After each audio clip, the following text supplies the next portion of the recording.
আল্লাহ নবী কথা গোপন রাখলেন। মদিনার অনেক মানুষই জানে না নবী মক্কা বিজয়ের প্রস্তুতি নিচ্ছেন। ইহুদিরাও জানে না, মুনাফিকরাও জানে না, নবী জানাইতে চাইলেন না।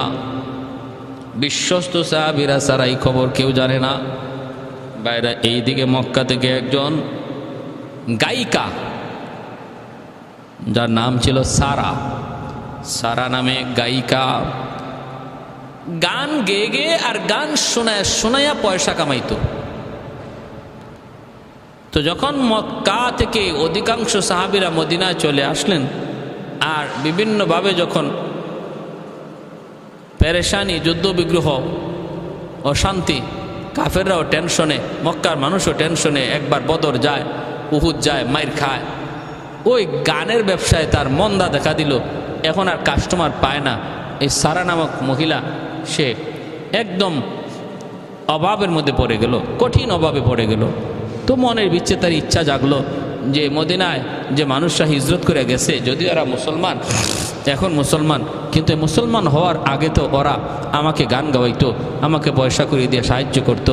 আমি তো আজকে বিপদে, একটু যাইয়া দেখি মদিনার ওই মানুষগুলো আমাকে একটু সাহায্য করে কিনা।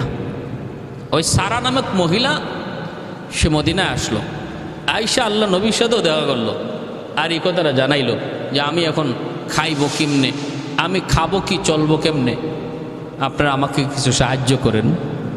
আল্লাহ নবী সাহাবায়ে কেরামদেরকে বলছেনও যে একসময় তো তোমরা তার কাছ থেকে মজা নিছো, এখন কালেমা পরে মুসলমান হয়ে গেছো, ভালো আলহামদুলিল্লাহ, কিন্তু সে সাহায্যের জন্য আসছে, যদিও সে ভিন্ন ধর্মের, কিন্তু সাহায্য যে কোনো ধর্মের মানুষকে করা যায়। আল্লাহ নবী বলেন আম্মা সাইলা ফালা তানহার। আল্লাহ আমাকে এখানে উল্লেখ করে বলেন নাই সাইল যদি মুসলমান হয় তাহলে তারা ধমক দিও না। আল্লাহ বলছেন সাইল সে যেই হোক, যে কোনো ধর্মের হোক, সে যে কোনো বর্ণের হোক, যদি সোয়াল করে বসে সাবধান, তোমরা সাইলকে ধমক দিও না, তার সাথে খারাপ আচরণ করো না। আল্লাহর নবী সাহাবীদেরকে বলতেছেন, সাহাবীরা তোমরা যে যদ্দূর পারো সাহায্য করো। সাহাবায়ে কেরাম সারা নামক ওই মহিলাকে সাহায্য করলেন। এরপরে ওই মহিলা যখন মক্কায় চলে যাবে, তখন একজন সাহাবী, আল্লাহর নবীর বিশ্বস্ত সাহাবী, যিনি বদরের যুদ্ধে অংশীদার, হাতিব ইবনে আবি বালতা রাদিয়াল্লাহু তাআলা আনহু, মনে মনে ভাবলেন এই মহিলাটা তো মক্কায় যাবে, মক্কা থেকে আমি মদিনায় হিজরত করে এসেছি একা, মক্কায় আমার ঘর বাড়ি, মক্কায় আমার স্ত্রী সন্তান সন্ততি, আমার সন্তান, আমার বিবি বাচ্চা মক্কায় রয়ে গেছে। প্রতিনিয়ত মক্কার মানুষগুলা ওই রয়ে যাওয়া মুসলমানদের উপরে নির্যাতন নিপীড়ন করে। হাতিব ইবনে আবি বালতা ইনিও মক্কায় ছিলেন, একা একজন মানুষ, তার কোনো মক্কায় গোষ্ঠী ছিল না, অন্যত্র অন্য জায়গা থেকে এসে মক্কায় ঘরবাড়ি বানাইছিলেন। এজন্য মক্কায় তার সন্তান সন্ততি বিবি বাচ্চা ছাড়া আর আপন বলতে কেউ নাই, কেউ নাই। মক্কার কাফিররা যদি নির্যাতন করে একটু সহযোগিতা করার মতো কেউ আসবে না, কারণ আপন বলতে কেউ নাই, গোষ্ঠী নাই, গোষ্ঠীর নাই, আপনজন কেউ নাই। হাতিব ইবনে আবি বালতা রাদিয়াল্লাহু তাআলা আনহু তিনি মনে মনে ভাবলেন, আমি যদি মক্কা বিজয়ের গোপন কথাটা সারা নামক মহিলার মাধ্যমে মক্কার কাফিরদেরকে জানায়া দেই, তাহলে এই উপকার করার সুবাদে হয়তো ওরা আমার সন্তান, আমার বিবি বাচ্চাকে ওরা আর নির্যাতন করবে না, অথবা কম নির্যাতন করবে, একটু মায়া করবে, আলাদা নজরে দেখবে। যদি আমি ওদের এতটুকু উপকার করি, এই মনের ভিতরে তার এই চিন্তাটা আসলো। আসা মাত্র তিনি একটা গোপন চিঠি লিখলেন মক্কার লিডার আবু সুফিয়ানের নামে, আর বললেন, আমি হাতিব ইবনে আবি বালতা বলছি, আল্লাহর নবী মক্কা জয়ের প্রস্তুতি নিচ্ছেন, মক্কা বিজয়ের প্রস্তুতি নিচ্ছেন, তোমরা আমার বিবি বাচ্চার প্রতি একটু মায়া করো, একটু দয়া দেখায়ও। আমি তোমাদেরকে অতি গোপন কথাটা জানাইলাম, যেই গোপন কথাটা নবী সারা আর বিশ্বস্ত কিছু সাহাবী সারা মদিনার মানুষরাও জানে না।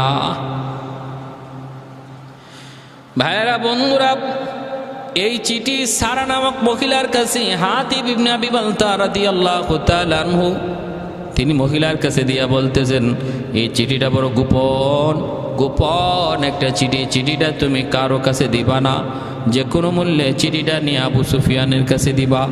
এই কথা বইলা সে সারা নামক মহিলার কাছে দিয়ে দিল।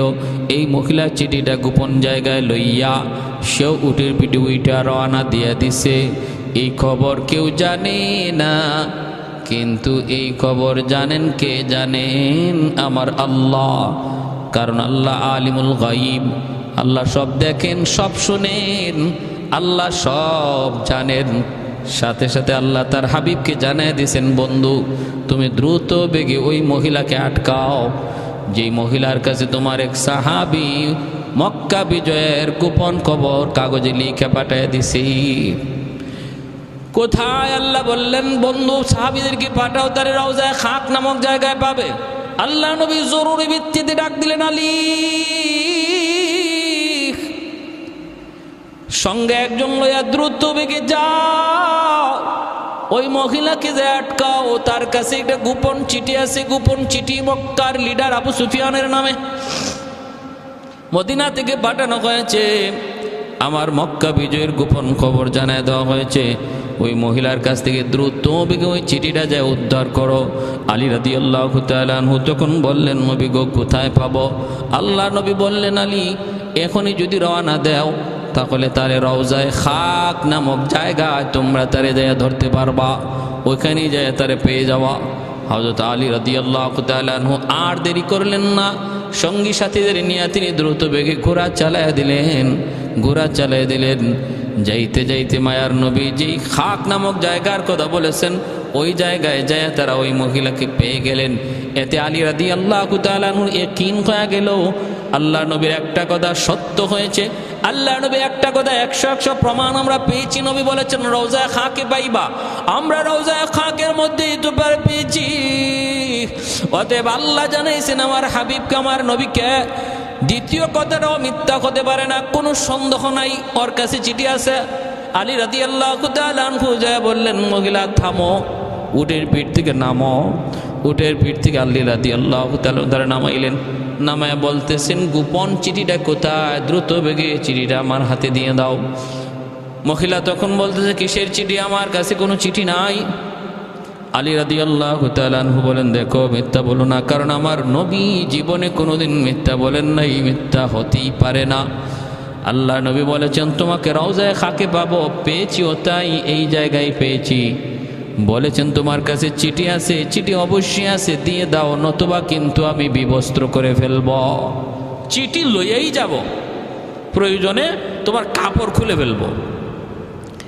যখনই হযরত আলী রাদিয়াল্লাহু তাআলা বলছেন তোমারে আমি কাপড় খুলে ফেলবো, বিবস্ত্র করে ফেলবো, মহিলা ভয় পেয়ে গেছে। কয় রাখি আলী, আলী রাখো রাখো রাখো, এমন কিছু করো না, আমি দিচ্ছি। কই এই চুলের খোপ থেকে, চুলের খোপা থেকে এই চিঠিটা বের করলো, বের করে হযরত আলী রাদিয়াল্লাহু তাআলা আনহুর হাতে দিল। আলী রাদিয়াল্লাহু তাআলা আনহু চিঠিটা লইয়া দ্রুত বেগে মদিনায় চলে আসলেন। আল্লাহ নবীর হাতে দিলেন। নবী দেখতেছেন চিঠিটা লেখছে নবীর সাহাবী হাতিব ইবনে আবি বালতা। নবী ডাক দিলেন, হাতিব কেন তুমি এমন করেছো? হাতিব ইবনে আবি বালতা তখন চোখের পানি ঝরায় কয়, নবী গো খোদার কসম গো নবী, আপনি আমাকে সন্দেহ করেন না, আমি মুনাফিক হয়ে যাই নাই। ও গো নবী, বিন্দু পরিমাণ আমার অন্তরে ইমানের প্রতি ঘাটতি আসে নাই, তবে এমনটা কেন করেছো?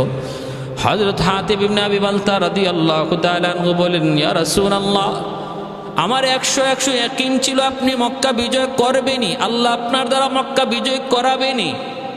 এই ব্যাপারে আমার বিন্দু পরিমাণ কোনো সন্দেহ ছিল না।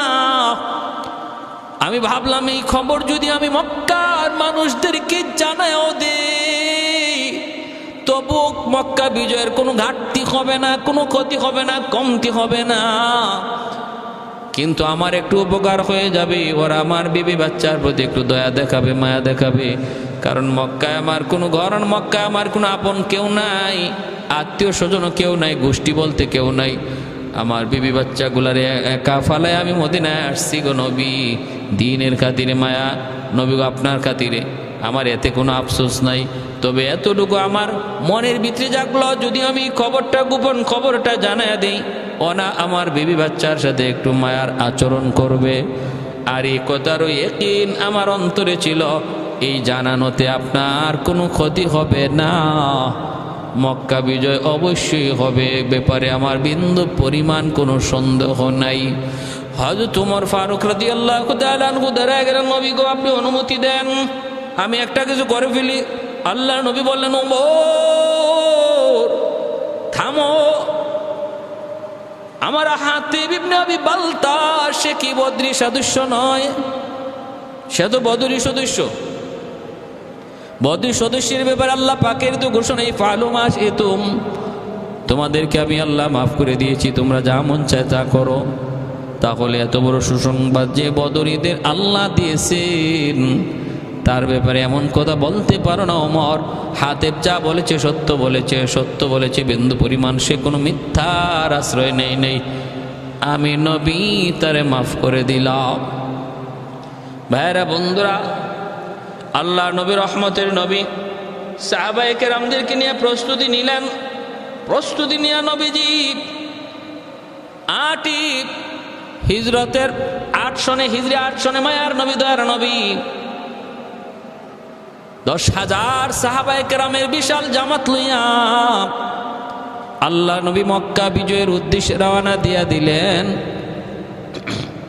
মায়ার নবী মক্কা বিজয়ের উদ্দেশ্যে রওনা দিয়ে দিলেন। আল্লাহ নবী যখন মক্কার কাছাকাছি পৌঁছে গেলেন, তখন সন্ধ্যা হয়ে গেছে। নবী বলতেছেন, সাহাবীরা সন্ধ্যার টাইমে আমরা মক্কায় প্রবেশ করব না, কারণ রাতের অন্ধকারে যদি মক্কায় ঢুকি আর ওরা যদি আমাদেরকে বাধা দেয় তাহলে যুদ্ধ হবে। অন্ধকারে যুদ্ধ হলে হতাহতের সংখ্যা বেড়ে যাবে, কে কাকে মারবে এটাও হয়তো দিশা পাওয়া যাবে না, নারীর গায়েও হামলা হয়ে যেতে পারে, অসতর্কতামূলক কোনো শিশুর উপর তলোয়ার চলে আসতে পারে। অতএব রাতের বেলা মক্কায় প্রবেশ করা নিরাপদ নয়, নিরাপদ নয়। আমরা আজ রাত এই জায়গায় কাটাবো, সকালবেলা আমরা মক্কায় প্রবেশ করব। আল্লাহ নবী সাহাবায়ে কেরামদেরকে নিয়ে তিনি এই জায়গায় অবস্থান করলেন। সাহাবায়ে কেরামকে নবী বলতেছেন, সাহাবীরা আমরা 10,000 মানুষ রাত কাটাবো এখানে, তাবু বানাইলাম। আমাদের রাতের জন্য খাবারের প্রয়োজন, হাজত সারার জন্য বাথরুমের প্রয়োজন, খাবার পাকাইতে হলে চুলা বানাইতে হবে, বাথরুম সারতে হলে বাথরুম বানাইতে হবে। নবী বলতেছেন, আমি নবী যেইভাবে বলি এইভাবে করবা, বিন্দু পরিমাণ এদিক সেদিক করবা না। চুলা বানাইবা দ্বিগুণ দ্বিগুণ বেশি। 10,000 মানুষের জন্য 10,000 চুলা লাগে না। এক চুলার মধ্যে 10 জন 20 জনের খানা পাকানো যায়, কিন্তু না, আমি বলবো 10,000 চুলাই তোমরা বানাও, 10,000 চুলাই বানাও, 10,000 জায়গার মধ্যে যেন আগুন জ্বলে। আর নবী বললেন, বাথরুম আমাদের 10,000 মানুষের জন্য বাথরুম যদ্দূর প্রয়োজন এর চেয়ে আরো কম বানাইবা, আরো কম, যেন বাথরুমের সামনে বিশাল লাইন লাগে, বিশাল যেন মানুষের লাইন দেখা যায়। কেন বলেছিলাম? ইতিহাসবিদরা লিখেছে আমার নবী কত বড় রণকৌশলবিদ ছিলেন, কত বড় সমরবিদ ছিলেন, যুদ্ধের কৌশল নবী কত জানতেন। সুবহানাল্লাহ। আবু সুফিয়ান লোক পাঠাইছে সন্ধ্যা রাতে, যাও যায় দেখে আসো, মুহাম্মদ লোকজন লই আসছে মক্কা দখল করতে, আমরা যে বাধা দিমু, একটু বোঝা দরকার তার সৈন্যবল কেমন, শক্তিবল কেমন, এটা তো বুঝতে হবে। গেছে গুপ্তচর, সন্ধ্যা রাত্রে গেছে, গিয়া দেখে সারা ময়দান জুড়ে চুলায় আগুন জ্বলতেছে। এইবার সিআইডি ভাবতেছে চুলা কি পরিমাণ আছে একটু গইনা দেখি। একজনের জন্য তো আর এক চুলা বানানো হয়েছে না, 10 জন 20 জনের খানা পাকানোর জন্য এক একটা চুলা বানানো হয়েছে। তো আগে চুলা দেখি গইনা কি পরিমাণ আছে, তারপরে লোকের আন্দাজ করব। তখন এই সিআইডি গুপ্তচর চুলা আর গয়না শেষ করতে পারে না। 10,000 চুলা গণনা করা কি সম্ভব? হে চুলা গনে আর শেষ করতে পারে না। অবাক হয়ে গেছে, করো নাকি? এই যদি হয় চুলার পরিমাণ, তাহলে মানুষ না জানি কি পরিমাণ। ভিতরে কাপ শুরু হয়ে গেছে। দৌড়ে আবু সুফিয়ানের কাছে যে হাজির লিডার, খবর বড় খারাপ। মানুষ কি পরিমাণ আছে? মানুষ কই মনে কি পরিমাণ? আগে চুলার খবর নেন। কও কি তুমি? বলে হ। যে পরিমাণ চুলা দেখলাম, চুলা, যে চুলায় খানা বাগ হইতেছে, চুলা কই না আমি শেষ করতে পারি নাই। অতএব আমার ধারণা মনে হয় 60-70 হাজারের কম মানুষ লইয়া মোহাম্মদ আসে নাই। 60-70 হাজারের বেশি হবে, চুলার আন্দাজে বলি। আবু সুফিয়ান কও কি এটা শুনাইলা কি তুমি? এত মানুষের সাথে আমরা মোকাবেলা করে কি করব? কয় সেটা জানি না, তবে আমি একটা ধারণা আপনাকে দিলাম। আবু সুফিয়ানের সারা রাত যায়, ঘুম হারাম। শেষ সাথে গুপ্তচর আরেকজন পাঠাইছে, তুই যা, যাই দেখায়। সে যে টাইমে গেল, এই টাইমে মুজাহিদরা একটু রাতের বেলা বিশ্রাম নিয়া, রাতের বেলা একটু ঘুমায়া তারা ফজরের সময় উঠছেন। দেখবেন ফজরের সময় ঘুম থেকে উঠলে পরে বাথরুমে চাপ দেয়, তো সবাই যে বাথরুমের সামনে লাইনে দাঁড়াইছেন। গুপ্তচর পাহাড়ের আড়াল থেকে তাকায় দেখে বিশাল লাইন এক একটা বাথরুমের সামনে। এখন সে চিন্তা করে সব মানুষ তো আর বাথরুমে আসে নাই, বাথরুমে যাদের ধরছে তারাই তো বাথরুমের লাইনে দাঁড়াইছে, বেশিরভাগ মানুষ তো তাঁবুতে। তো বাথরুমের সামনেই যে লাইন দেখতেছি, না জানি তাঁবুর ভিতরে কি পরিমাণ মানুষ আছে। হেও রিটার্ন, বাথরুমের সামনের মানুষই সে গণনা করে শেষ করতে পারতেছে না, তার গণনার মধ্যে শুধু খালি পেস লাগতেছে। দ্রুত আবু সুফিয়ানের কাছে হাজির হয়ে উস্তাদ, খবর বড় জটিল খারাপ, মানুষ যে কি পরিমাণ লইয়া আইছে মোহাম্মদ, এটা হিসাব করা সম্ভব না। ও কত কইছে? ও তো কইছে 60-70 হাজার। কি কম 60-70 হাজার? আমি তো বাথরুমের সামনে যে লাইন দেখছি, আমার মনে হইতেছে 60-70 হাজার এই লাইনেই দাঁড়ায় আছে, বাকিরা তো তাঁবুতেই রয়েছে। আবু সুফিয়ান সর্বনাশ, যুদ্ধের প্রয়োজন নাই, যে যেদিকে পারো ভাগো, যে যেদিকে পারো দ্রুত ভাগো, যুদ্ধের প্রয়োজন নেই। মনোবল ভেঙ্গে গেল কাফেরদের, শুধু আল্লাহ নবীর একটা রণকৌশলের কারণে, একটা কৌশলের কারণে মক্কার কাফেরদের প্রতিহত করার মনোবল পুরাটাই ভেঙ্গে গেল। ওরা একদম সারেন্ডার করে ফেলল। আল্লাহ নবী সকালবেলা মক্কায় ঢুকতেছেন, কোনো বাধা নাই। এর ভিতরে আবু সুফিয়ান সে আব্বাস রাদিয়াল্লাহু তাআলা আনহুর নিরাপত্তার মাধ্যমে আল্লাহ নবীর কাছে এসে কালেমা পড়ে মুসলমান হয়ে গেছে। ওমর ফারুক রাদিয়াল্লাহু তাআলা আনহু তিনি পাহারাদারি ছিলেন। ওই অবস্থায় আব্বাস রাদিয়াল্লাহু তাআলা আনহু তিনি দেখতেছেন আবু সুফিয়ান পাহাড়ের একদিকে, তিনি যায় বলতেছেন, আবু সুফিয়ান এখনো কি তোর সময় হয় নাই? তুমি কি এখনো কালেমা পড়ে মুসলমান হবা না? চলো আল্লাহ নবীর, আমাকে কি নিরাপত্তা দেওয়া হবে? বলে নিরাপত্তা আমি দেব। আল্লাহ নবীর কাছে আবু সুফিয়ানকে নিয়ে আসলেন। ওমর পিছন দিকে তাকায় দেখতেছেন দুশমন নবীর দরবারে চলে আসছে। হযরত ওমরও পিছনে পিছনে দাওয়া করলেন। আব্বাস রাদিয়াল্লাহু তাআলা আনহু দ্রুত বেগে আবু সুফিয়ানকে নবীর দরবারে হাজির করলেন। নবীর কাছে, নবীর হুজরা, নবীর তাঁবুর সামনে এসে হাজির করলেন। পিছনে পিছনে ওমর তলোয়ার নিয়ে দাঁড়ানো। ওমর বলতেছেন, নবী গো অনুমতি দেন, দুশমন তো হাতের নাগালে, ওরে শেষ করে দেই। আল্লাহ নবী বললেন, ওমর থামো। চাচা আব্বাস আবু সুফিয়ানকে নিরাপত্তা দিয়েছেন, মতে হত্যা করা যাবে না, দেখি কি হয়। আবু সুফিয়ান তখন বলতেছে, ইয়া রাসূলুল্লাহ আমি কালেমা পড়ে মুসলমান হতে চাই। আল্লাহ নবীর হাতে হাত রেখে আবু সুফিয়ান কালেমা পড়ে মুসলমান হয়ে গেলেন। তিনি কে? আমার নবীর শ্বশুর, যার মেয়ে কলিজার টুকরা আদরের মেয়ে উম্মে হাবিবা, আমার নবীর পবিত্র বিবিদের একজন। এই উম্মে হাবিবা বহু আগে মদিনায় আমার নবীকে নিয়ে দোয়া করছিলেন, আল্লাহ আল্লাহ আমার আব্বাকে তুমি হেদায়েত দিও, আমার স্বামীর সাহাবী বানায় দিও। আর নবী তখন আমিন বলছিলেন। এই দোয়া আল্লাহ কবুল করছে মক্কা বিজয়ের দিন। আবু সুফিয়ান কালেমা পড়ে মুসলমান হয়েছেন। এই আবু সুফিয়ান মুসলমান হয়ে রাদিয়াল্লাহু তাআলা আনহু হলেন, আর ওনার সন্তানই হলেন হযরত আমির মুআবিয়া রাদিয়াল্লাহু তাআলা আনহু, বিচক্ষণ একজন সাহাবী, নবীর কাতেবে ওহী।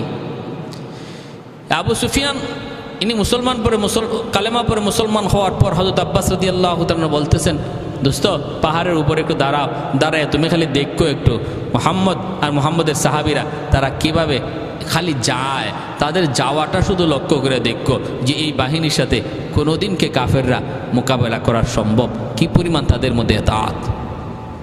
আবু সুফিয়ান পাহাড়ের উপর থেকে দেখলেন নবী যাইতেছেন, নবীর সাহাবীরা যাইতেছেন, আর যাওয়ার ভঙ্গিমার তরিকা আর এতাত আর আনুগত্যের দৃশ্য দেখা আবু সুফিয়ানও ইয়াকিন করে বুঝে ফেললেন না আল্লাহ নবীর আনুগত্য এই সাহাবীরা যেইভাবে করে, আমার মনে হয় কোনো দিন কোনো বেঈমান মুসলিম নবীর সাহাবীদের মোকাবেলা করা সম্ভব হবে না। ভাইরা, গুপ্তচররাও বিভিন্ন সময় যে আবু সুফিয়ানকে রিপোর্ট দিছে অসম্ভব। মুহাম্মদের সাহাবীরা মুহাম্মদের জন্য এত পাগল, এত মুখের তুতু যদি উনি মাটিতে ফালাইতে চায় ওরা মাটিতে পড়তে দেয় না, নিজের গায়ে মেখে ফেলে মেশকে আম্বরে গ্রান বের হয়, নিজের চোখে দেখেছি। যেই কর্মীরা তার নেতার জন্য এত পাগল, এত ফেদা, ওদের সাথে কোনোদিন অন্য কোনো দল, অন্য কোনো গোষ্ঠী, অন্য কোনো দুশ্মন মোকাবেলা করে পারবে না, কারণ বিন্দু পরিমাণ ওদের কাছে অন্তরের ওদের জীবনের মায়া নাই।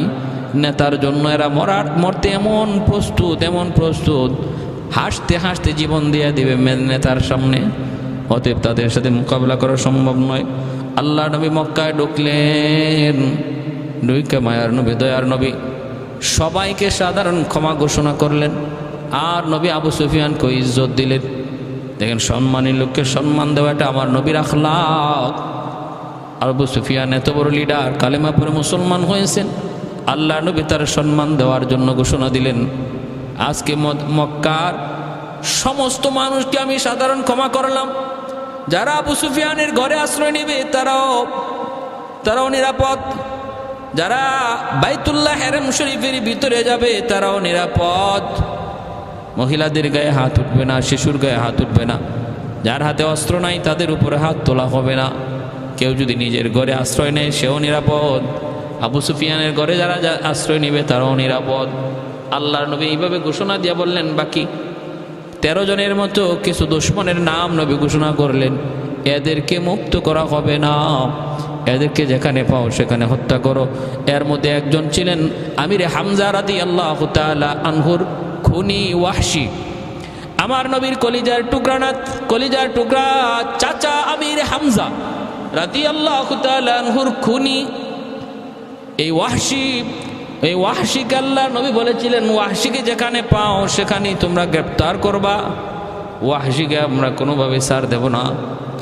ওয়াহশী তিনিও বাঁচার জন্য তায়েফ চলে গেলেন। আর একজনকে নবী ঘোষণা দিয়েছিলেন, সে নবীকে গালাগালি করত, আমার নবীকে গালাগালি করত, এর ব্যাপারেও নির্দেশ ছিল এর হত্যা করা। এই মুহূর্তে নামটা আমার ইয়াদ নাই। সে নিজেকে বাঁচানোর জন্য হেরেম শরীফের ভিতরে যে আশ্রয় নিল। আর সে তো জানে যে হেরেমের ভিতরে আল্লাহ নবী ঘোষণা দিয়েছেন যারা হেরেমের ভিতরে থাকবে এরা নিরাপদ, হেরেমের ভিতরে হত্যা করা হয় না। কিন্তু আল্লাহ জানিয়ে দিয়েছেন, বন্ধু এত বড় জঘন্য অপরাধী আমি আল্লাহ আমার বন্ধুকে কেউ গালি দিলে সইতে পারি না। আমি আল্লাহ ঘোষণা দিলাম, যদিও সে হেরেমের ভিতরে আছে, হেরেমের ভিতরে হত্যা করা, খুন করা আমি আল্লাহর কাছে অপরাধ, কিন্তু ওই হারামিকে হত্যা করার বৈধতা আমি আল্লাহ নিজে ঘোষণা করলাম। সাহাবীদেরকে আদেশ করো হেরেমের ভিতর থেকে ওরে যেন ধইরা নিয়ে আসে, না আসতে চাইলে হেরেমের ভিতরেই যেন ওরে হত্যা করে ফেলে। মান সাব্বা নাবিয়ান ফাকতুলুহ, কেউ যদি নবীকে গালি দেয় তারে হত্যা করার নির্দেশ। হেরেমের ভিতরে নবীকে গালি দিছে কুলাঙ্গার, তারে হত্যা করা হয়েছে। যে হেরেমের ভিতরে পবিত্রতার ইজ্জতের কারণে সাধারণ হত্যা করা নিষেধ, কিন্তু আল্লাহ ঘোষণা দিয়ে বলছে ওরা হত্যা করো। বাইরা বন্ধুর আল্লাহর নবী রহমতের নবী খানায় কাবার সামনে গেলেন, যে নবী খানায় কাবার চাবি চাইলেন। এইদিকে খানায় কাবার চাবি হলো ওসমান ইবনে তালহার হাতে। ওসমান ইবনে তালহা আল্লাহর নবী যখন মক্কায় ছিলেন হিজরতের আগে, কাফিরদের দাপট ছিল মক্কায়, নবী ছিলেন অসহায়। সেই উসমান ইবনে তালহার কাছে নবীজি কাবাগরের চাবি চেয়েছিলেন, ওসমান চাবিটা একটু দিবানি, আমি আমার মালিকের মাবুদের মাশুকের ঘরখানা একটু দেখব, আমি আমার মাশুকের ঘরে একটু ঢুকবো, একটু চাবিখানা দিবানি। উসমান বলতেছে অসম্ভব, এই চাবি আমি আপনার হাতে দিতে পারবো না, এই অনুমতি নেই। আল্লাহর নবী বললেন উসমান দাও না একটু, কয় না। মায়ার নবী দয়ার নবী কষ্ট পাইলেন, নবী বললেন উসমান একদিন এই চাবির মালিক হব আমি, আর সেদিন আমি যার হাতে ইচ্ছা তার হাতে চাবিটা দেব। আল্লাহ নবী কষ্ট পাই কথা বলেছিলেন। আজকে মক্কা বিজয়ের দিন, সবাই সারেন্ডার। মক্কার কাফিররা অস্ত্র ফালায় তারা শুধু নবীকে দেখতেছে, নারী শিশু ছোট্ট বালক যুবক যুবতী সবাই নবীর দিকে তাকায় আছে। আর অনেকের মনের আশঙ্কা ভয় ভীতি, যদিও নবী বলেছেন লা তাসরিবা আলাইকুমুল ইয়াউম। নবী যখন মক্কার কাফিরদেরকে লিডারদের কয়েকজনকে একত্রিত করে জিজ্ঞেস করেছিলেন, এখন বলো তো দেখি তোমাদের ব্যাপারে আমার কি সিদ্ধান্ত তোমরা পছন্দ করো? তোমরা তো মক্কা থেকে আমাকে বের করে দিয়েছো, আমার সাহাবীদেরকে বের করে দিয়েছো, আমাদের ঘরবাড়িগুলো দখল করে নিয়েছো, তোমাদের নির্যাতনের স্টিম রুলার থেকে আমি নবী পর্যন্ত রেহাই পাই নাই। আজকে আমাদের বাড়িঘর তোমরা দখল করে আসো, বলো তো দেখি আজ তোমাদের ব্যাপারে কি সিদ্ধান্ত তোমরা পছন্দ করো? মক্কার কাফেররা তখন বলেছিল, মুহাম্মদ যদিও আমরা কালেমা পড়ি নাই, কিন্তু তুমি আমাদের ভাই, আমরা তোমার ভাই, এটা তো কখনো অস্বীকার করা যাবে না। আল্লাহ নবী তখন বলেছিলেন, ঠিক আছে ভাই যখন বলেছো, তাহলে আমার ইউসুফ আলাইহিস সালামের কথা মনে পড়ে গেছে। ইউসুফ আলাইহিস সালামের ভাইয়েরা ইউসুফ আলাইহিস সালামের সাথে কত বড় জুলুম করেছে। পরবর্তীতে যখন ইউসুফ আলাইহিস সালাম মিশরের বাদশাহ, ওরা সামনে যায় ভাইয়ের পরিচয় দিল, ভাইয়ের পরিচয় দিয়া বলল, ইউসুফ আমরা তোমার ভাই, তুমি কি আমাদের হারানো ভাই ইউসুফ? ইউসুফ আলাইহিস সালাম বললেন, আনা ইউসুফ, আমি সে ইউসুফ, আর শেখ তোমরা হলে আমার ভাই। তখন ভাই পরিচয় পাওয়ার কারণে ইউসুফ আলাইহিস সালাম তখন তাদের প্রতিশোধ না নিয়ে বলেছিলেন, লা তাসরিবা আলাইকুমুল ইয়াউম, আজকের দিনে তোমরা ভাইদের প্রতি আমার কোনো প্রতিশোধ নাই, আমার কোনো অভিযোগ নাই, সাধারণ ক্ষমা করে দিলাম। নবী তখন ওই মক্কার মানুষদেরকে ঘোষণা দিলেন, তোমরা যখন বলেছো আমি তোমাদের ভাই, আর ভাই হওয়ার খাতিরে তোমাদেরকে আমি ইউসুফ আলাইহিস সালামের মতো সাধারণ ক্ষমা করে দিলাম।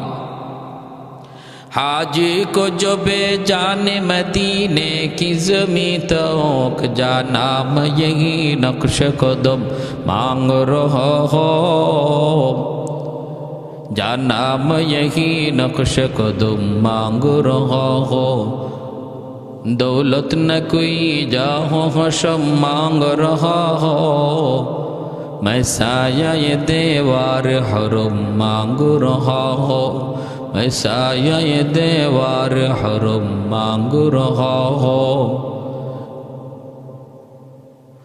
खाने काबा का मंजर ऐ खुदा देखा मुझे, मक्का और शहर मदीना देखने को दो मुझे, मक्का और शहर मदीना देखने को दो मुझे, ऐ खुदा सैराब कर दो आप जमजम से मुझे, इस्तिला में हजर अस्वद से मुशर्रफ कर मुझे, इस्तिला में हजर अस्वद से मुशर्रफ कर मुझे। भाईरा हमारे जन्म बोलतेছিলাম, আমার নবী দয়ার নবী মায়ার নবী রহমতের নবী তাদের ক্ষমা করলেন। এরপর মক্কার মানুষের অন্তরে ভয়, না জানি মুহাম্মদ কখন জানি মত পাল্টায় ফেলে, কারণ যেই পরিমাণ নির্যাতন মক্কার মানুষ তার উপরে করছে, কিছু না কিছু বদলা তো নিবেই নিবে। এত ভয় ভীতি তাদের অন্তরে ঢুকলো। ভাইরা বন্ধুরা, এইবার দেখা গেল হযরত আল্লাহ নবী রহমতের নবী যতই তাদের সান্ত্বনা দেন, তারপরও কিন্তু তাদের অন্তরে ভয়ের চেহারার মধ্যে ভয় ভীতি তাদের নবীর দিকে তাকায় আছে। কখন কোন ফরমান জানি নবী জারি করেন। খানায় কাবার সামনে যায় নবী ডাক দিলেন, উসমান কোথায়? উসমান বিন তালহা ভয়ে কাবার ছাদে উঠে গেছে, ভয়ে ছাদে উঠে গেছে। আর নবী বললেন, আলী যাও উসমানকে ধরে নিয়ে আসো। উসমান বিন তালহাকে ধরে আনা হলো আল্লাহর নবীর কাছে। নবী তখন বলতেছেন, উসমান একটু তাকাও। উসমান বিন তালহা নবীর সামনে দাঁড়ায় আছে, পুরা শরীরটা তার কাঁপতেছে ভয়ে। না জানি আজকে নবী তার কি বিচারটা করে, কারণ একদিন নবী এত অনুনয় বিনয় করে তার কাছে চাবিটা চেয়েছিলেন, সেই দিন উসমান নবীকে চাবিটা দেয় নাই। আজকে এই চাবির মালিক আমার নবী, কারো সাহস না। তিনি হলেন উসমান বিন তালহা, ইনি নবীর সাহাবী আবু বকর উসমান, খলিফা উসমান ইনি না। দৈরা আনার পরে নবী বলতেছেন, উসমান এবার বলো তো দেখি মনে আছে কি সেদিনের কথাটা? সেদিনের কথা কি মনে আছে? যেদিন আমি তোমাকে বলেছিলাম একদিন চাবির মালিক হব আমি, আর এই চাবি আমি যার হাতে দেব, যাকে খুশি তার হাতে দেব, সেদিন সবে আমার ইচ্ছা। উসমান মাথা নিচের দিকে দিয়া বলতেছে, নবী গো মনে আছে সব। এইবার নবী হাতে নিলেন, চাবিটা হাতে দিলেন। আল্লাহ নবী চাবিটা হাতে নিয়ে বলতেছেন, এখন এই চাবি আমি যার হাতে দেব সেই হবে আজ থেকে কিয়ামত পর্যন্ত এই ঘরের চাবির মালিক। কার হাতে নবী চাবিটা দিবেন? আবু বকর সিদ্দিক রাদিয়াল্লাহু তাআলা আনহু মনের মধ্যে বড় আশা নিয়ে বসে আছেন। ওমর ফারুক মনের ভিতরে বড় আশা নিয়ে বসে আছেন। ওসমান গনিও মনের ভিতরে বড় আশা নিয়ে বসে আছেন। আলীও মনের ভিতরে আশা নিয়ে বসা। নিরাশ হয়ে শুধু দাঁড়ায় আছে ওসমান বিন তালহা, কারণ ওসমান বিন তালহা তো আর ভাবতেও পারে না এই চাবি নবী আবার তাকে দিবেন। এটা ভাববারও কোনো বিষয় না, ভাবতেই পারেন না, কল্পনা আসতে পারে না। বাকি সাহাবীরা অনেকেই অনেক মনের ভিতরে আশা নিয়ে তারা বসে আছেন। একটু পরেই মায়ার নবী বলেন, আজ থেকে এই চাবি আমি যার হাতে দেব তার হাতেই থাকবে, তার পরিবার পরিজনের কাছে এই চাবি জিম্মাদারি থাকবে। এই কথা বইলা মায়ার নবী, দয়ার নবী ওসমান বিন তালহাকে ডাকলেন। ডাইকা ডাক দিয়ে নবী বলতেছেন, না ওসমান, এই চাবি এতদিন পর্যন্ত তোমার জিম্মাদারিতে ছিল, আজ আমি নবীও তোমার জিম্মাদারিতে চাবিটা দিলাম। শুধু তোমার কাছে নয়, তোমার বংশের কাছে এই চাবি কিয়ামত পর্যন্ত আমানত থাকবে, আমানত। সুবহানাল্লাহ। অবাক হয়ে গেলেন সবাই, আশ্চর্য হয়ে গেলেন। ওসমান সাথে সাথে নবীর হাত ধরে কান্না শুরু করে কালেমা পড়ে মুসলমান হয়। নবী গো, এত সুন্দর আখলাক, এত সুন্দর ব্যবহার আমি কল্পনাও করতে পারি নাই। আমি আপনার সাথে অতীতে বেয়াদবি করেছি, মাফ করে দেন। অনেক কাফেররা ওই সময় এই দৃশ্য দেখে কালেমা পড়ে মুসলমান হয়েছে, যে ইসলাম ধর্মের নবীর কত সুন্দর আখলাক, যে ওসমান চাবি পাওয়ার কথাই না বরং শাস্তি পাওয়ার উপযুক্ত, আমার নবী তার হাতেই চাবিটা আবার বুঝিয়ে দিলেন। এতে করে আমার নবীর দিল যে কত ভালো, কত উদার, আমার নবী যে কত উদার মনের, সেই পরিচয়টা নবী দেখানো মাত্রই উপস্থিত মুহূর্তে অনেক মানুষ কালেমা পড়ে মুসলমান হয়েছে। আল্লাহু আকবার। এরপরে নবী বলতেছেন, আজান দাও বেলাল, আজান দাও। হযরত বেলাল হাবশী রাদিয়াল্লাহু তাআলা আনহু তিনি আজান দিলেন। আজান দেওয়া মাত্রই কিছু মন্তব্য হইল। একজন কইল, হাই রে হাই রে হাই রে, মুহাম্মদ বুঝি আজান দেওয়ার আর কোনো মানুষ পাইল না, এরকম একটা গোলাম রে আজান দেওয়ার সুযোগ করে দিল। আল্লাহর ঘর বাইতুল্লাহর ছাদে উইটা বেলালের মতো গোলাম আজান দেয়, মুহাম্মদ বুঝি আর লোক পায় নাই। আরেকজনে মনে মনে কয়, আমার বাপ যা এর আগেই মরে গেছিল, বাপের কপাল খুলছে। এই দৃশ্য দেখার আগে যে বাপ মরে গেছে। আর আবু সুফিয়ান নবীর এই শ্বশুর, যিনি কালেমা পড়ে মুসলমান হয়েছেন মাত্র, ইনারে জিগাইতেছে তুমি কি কও? এই দৃশ্যটা দেখা তুমি কি কও? মূলত এই ইন্টারভিউটা নিতেছে ইবলিস। ইবলিস এই ইন্টারভিউটা নিতেছে মানুষের বেশ দিরা। আবু সুফিয়ান বলতেছে তুমি কেডা? চিনি না, জানি না, তুমি আইসো আমার কাছ থেকে কথা নিতে। আরে হর, মুহাম্মদের বিরুদ্ধে কোনো কিছু কইয়া লাভ নাই। কইলো তার আল্লাহ যাই না ফেলায়, না কইলেও যাই না ফেলায়, অতএব আমার চুপ থাকাই ভালো, আমি কিছু বলবো না। এই খবরও আল্লাহ পাক তার হাবিবকে জানাই দিয়েছেন। তিনজনের এই মন্তব্য। আল্লাহ নবী তিনজনকে ডাকলেন, ডাইকে একজনে বলতেছেন তুমি কি বলছো? বলে আমি এই বলছি। তুমি তো এই বলছো, তুমি তো এই বলছো। দুইজনকে এই কথা বললেন। নবী শ্বশুরজিকে জিজ্ঞেস করতেছেন, শ্বশুরজি আপনি কি কইছেন? আবু সুফিয়ান মুসকি আইসা কয় বাবা আমি কি বলবো, আমি আর কি বলবো, আমি যা বলার তো বলছি, তুমি তো সব যাই নিয়ে ফেলাইছো। আমি তো কিছু বলি নাই, শুধু এতটুকু বলছি আমি আমি কিছুই বলবো না। বললে কারণ মুহাম্মদের খোদা মুহাম্মদকে জানাই দিবে, ইডও তো তুমি জানা ফেলাইছো, এর বেশি আমি কিছু বলি নাই। আল্লাহ নবী রহমতের নবী বলেন ইন্না আকরামাকুম ইনদাল্লাহি আতকাকুম। আল্লাহ পাক রব্বুল আলামিন মানুষ বানাইছেন, গোটা সম্প্রদায় দেশ বিভক্তি করায় দিছেন, গোষ্ঠীর বিভক্তি করাইছেন। লিতাআরাফু বাইনাহুম, যেন একে অপরের মধ্যে পরিচয় পাওয়া যায়। বাড়ি কই তোমার বাংলাদেশ, বাড়ি কই তোমার আরবে, কোন গোষ্ঠীর? চৌধুরী গোষ্ঠীর। কোন গোষ্ঠীর? সৈয়দ গোষ্ঠীর। কি নাম তোমার? আব্দুর রহিম। এই ধরনের পরিচিতির জন্য আল্লাহ পাক মানুষের মধ্যে চৌধুরী, সৈয়দ, এইরকম বাঙালি অনারবি আল্লাহ পাক সৃষ্টি করেছেন। মূলত এগুলা তোমাদের সম্মানের মাপকাঠি নয়। আরবের মানুষ বলেই তুমি সম্মানী, এজন্য এটা মাপকাঠি নয়। তুমি মালিক আর সে গোলাম, এজন্যই তুমি সম্মানী, এটা সম্মানের মাপকাঠি নয়। তুমি সাদা মুখে কালো, এজন্য এটা সম্মানের মাপকাঠি নয়। আল্লাহ বলেন সম্মানের মাপকাঠি হলো তোমাদের কার অন্তরে কি পরিমাণ আল্লাহর ভয় আছে, এটা হলো সম্মানের মাপকাঠি। যার অন্তরে আল্লাহর ভয় যেই পরিমাণ, সে তোমাদের মধ্যে সম্মানিত তত বেশি। ইন্না আকরামাকুম ইনদাল্লাহি আতকাকুম। এজন্য মনে রাখবে, এটা আল্লাহর দেওয়া থিওরি, এটা আল্লাহর দেওয়া থিওরি। যে মানুষটার অন্তরে আল্লাহর ভয় যত বেশি, সমাজে সে তত বড় সম্মানী।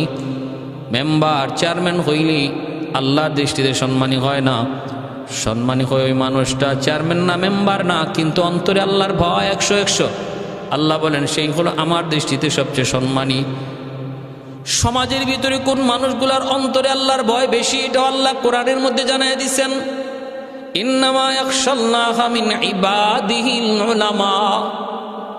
আল্লাহ বলেন যাদের অন্তরে আমি আল্লাহর ভয় বেশি, তারা হলো উলামায়ে কেরাম। উলামায়ে কেরামের অন্তরে আমি আল্লাহর ভয় হলো সবচেয়ে বেশি। অতএব আল্লাহ পাকের সিদ্ধান্ত অনুযায়ী সমাজের সবচেয়ে সম্মানী মানুষ হলো উলামায়ে কেরাম।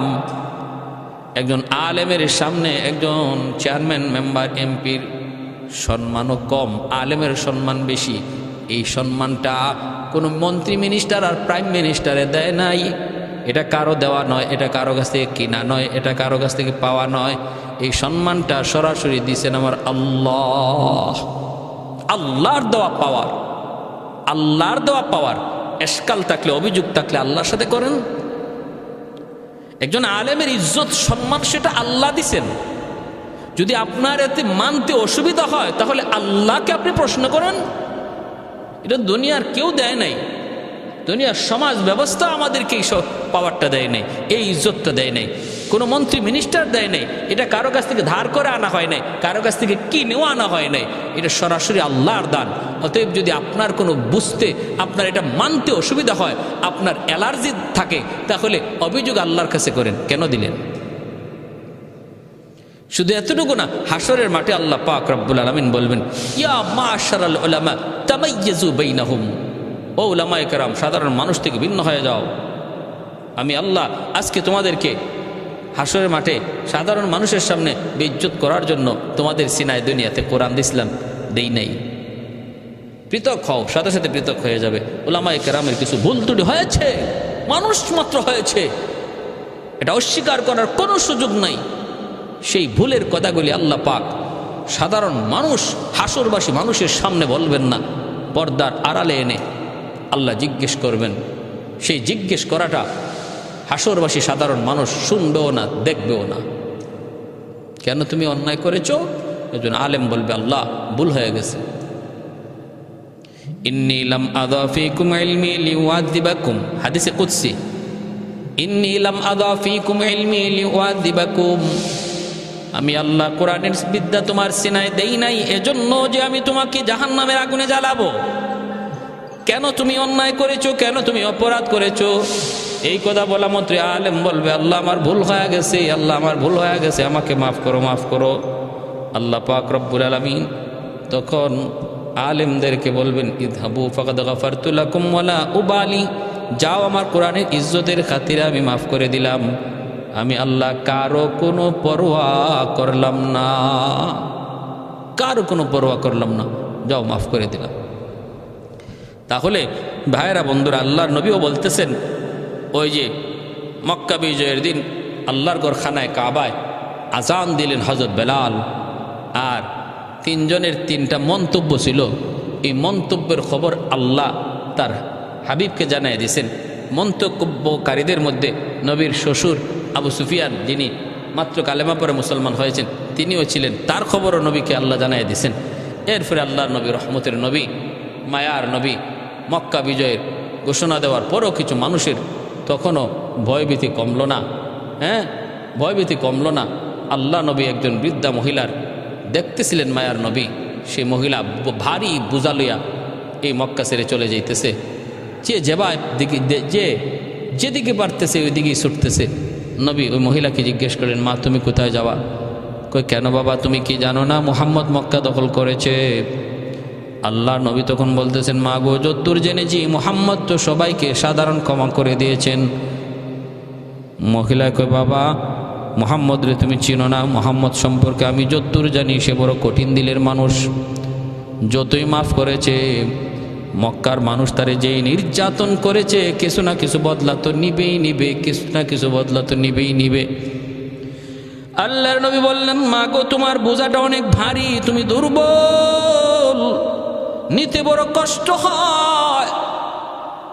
আমি একজন জোয়ান মানুষ, আমার কাঁধে বোঝাটা উঠে দেন, আমি সাহায্য করি। আল্লাহ নবী নিজের মাথায় বোঝাটা লইয়া, মহিলা যেদিকে যেতে চায় নবী আগে আগে যাইতেছেন, মহিলা পিছন থেকে নবীর জন্য লম্বা লম্বা দোয়া করতেছে। আল্লাহ, এই যুবক তো সাধারণ যুবক না, সে তো বহুত বড় একজন নেককার, বহুত বড় একজন হুজুর, বহুত বড় ফেরেশতা, তোমার মনে হয় তুমি ফেরেশতা পাঠাইছো। ভগবান সে দোয়া করতেছে আর নবীর জন্য ভগবানের কাছে দোয়া চাইতেছে। আল্লাহ নবী, রহমতের নবী, যাইতে যাইতে পাহাড়ের ওই আড়াল যেখানে সে যেতে চায় ওই জায়গায় নবী নিয়ে গেলেন। মহিলায় কয়, বাবা যুবক এখানে রেখে দাও, আর সামনে যাওয়া লাগবে না, আমি এখান থেকে চলে যেতে পারবো। আল্লাহ নবী, রহমতের নবী চলে আসবেন এমনি। মহিলায় কয়, বাবা যুবক, কি তোমার পরিচয়? পরিচয়টা জানলাম না, এত বড় উপকার তুমি আমারে করছো। বাবা যাওয়ার সময় তুমি কিন্তু এই রাস্তা দিয়ে যাইও না, ওই রাস্তা দিয়ে যাইও। নবী বলেন, মা গো, এই রাস্তায় গেলে কি হবে? কই এইদিকে গেলে পরে মুহাম্মদের সামনে পড়ার ভয়। আল্লাহ নবীর চোখ দিকে দর দর করে বাড়ি পড়ে। আবার নবী কান্দেন আর বলেন, বা মুহাম্মদ সম্পর্কে তোমার যে ধারণা অন্তরে জন্মিছে, মুহাম্মদ শক্ত দিলের মানুষ, কঠিন দিলের মানুষ, তুমি কি মুহাম্মদকে কোনোদিন দেখছো? মহিলায় কই, আরে বাবা, আমি মুহাম্মদ রে কোনোদিন আমি দেখি নাই। তাহলে এই ধারণা তোমার কেমনে জন্মিল? কয়, আমারে কইছে আবু জাহেল, উতবা সাহেবা, লিডাররা শুনাইছে। এবার নবী কান্দেন আর বলেন, মা আর মানুষের কথা শুই না মুহাম্মদ ভালো না মন্দ তোমার বলা লাগবে না। আজকে নিজের চোখে দেখে নাও, যেই যুবক তোমার বোঝা মাথায় লইয়া এই পর্যন্ত চলে আসছে, আমি সেই যুবক যার নাম হলো মুহাম্মদ। চিৎকার দিয়া মহিলা জমিনে পড়ে গেছে, বাবা তুমি কৌকে কৌকে তুমি তুমি মুহাম্মদ বলে হও, আমি মুহাম্মদ। মহিলা জমিনে বইরা চিৎকার দিয়ে উঠছে। আল্লাহ নবীর গলায় জড়ায় ধরে বলতেছে, বাবারে এতদিন পর্যন্ত যা শুনছি সব ভুল শুনছি, আমি তো কোনোদিন তোমার দেখিনি, আজকে নিজের চোখে দেখলাম। শোনা মোহাম্মদ আর দেখা মোহাম্মদ এক না। বেঈমানরা যা শোনাইছে ওই মোহাম্মদ আর আজকে আমার নিজের চোখে দেখা মোহাম্মদ, আসমান জমিন তফাৎ। বাবা আমাকে এই মুহূর্তে কালেমা পড়ে তুমি মুসলমান বানায় দাও। আমার নবী আল্লাহর কাছে কান্দে হাত উঠায়, মালিক আমি তো মক্কার মানুষের কাছ থেকে বদলা নেওয়ার জন্য মক্কা জয় করি নাই, এরপরও আমার কথা ওরা বিশ্বাস না করে চলে যাইতেছে। আল্লাহ